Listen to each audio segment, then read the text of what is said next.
ยไอ้มันไอ้เตมันเตเนี่ยนิ่งจารณัยខ្ញុំសុំតเนี่ยนิ่งจารณัยស្គាល់ឈ្មោះខ្ញុំគ្នាមិនឲ្យស្គាល់មិនបើអញជាហ្វេនរបស់ហែងហ្នឹងអញចាប់កំណាំមកជួយខ្ញុំសុំបងเนี่ยนิ่งចารណ័យទូស្រីអញចូលចិត្តខ្ញុំណាខ្ញុំសុំតเนี่ยนิ่งចารណ័យមិនអីទេមិនអីយកចើเนี่ยนิ่งចารណ័យទូស្រីទៀតមិនអញយកទៅគ្រាចិត្តណាទេណាអូយការនេះស្អាតដល់អារម្មណ៍ស្រស់ស្រាយគេកើតមកជាតួចិត្តអាក្រក់ក៏ល្អមួយយ៉ាងដែរយើងដឹងពីfloat មុនចឹងណាយើងកុំទៅប៉ះពាល់ទូស្រីកុំទៅចិត្តទូស្រីកុំចិត្តទូផលឲ្យពួកវាធ្វើអីធ្វើទៅយើងតែឯងក្តីសុខសាន្តសុខងៅជីអូនស្រឡាញ់ណាបងចរណៃតើអូនធ្វើវិញជួបទៀតឯងអញខំកិច្ចពីអ្នកហ្នឹងឯងខ្ញុំមកមើលផ្កា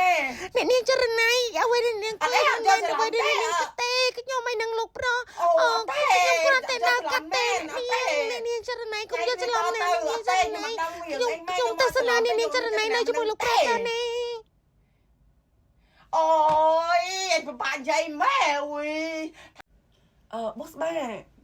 ឯងមានរឿងអីចង់និយាយជាមួយគ្នាខ្ញុំនឹងតែអ្នកនាងចរណៃស្រឡាញ់លោកប្រុសខ្ញុំនឹងចាក់ចែងខ្ញុំនឹងតែអ្នកនាងទៅលោកប្រុសសំគ្នាណាគេខ្ញុំមិនបានពាក់ព័ន្ធជាមួយអូយបងរាវិយុទ្ធខ្ញុំមិនបានប៉ះពាល់ទេ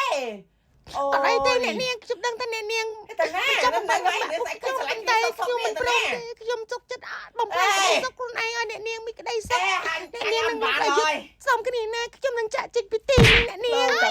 ភ្លើចង់តើមិនគេធ្វើបាបអញនៅតែសុករៀបយកច្រឡំស្អីគេអ្នកនាង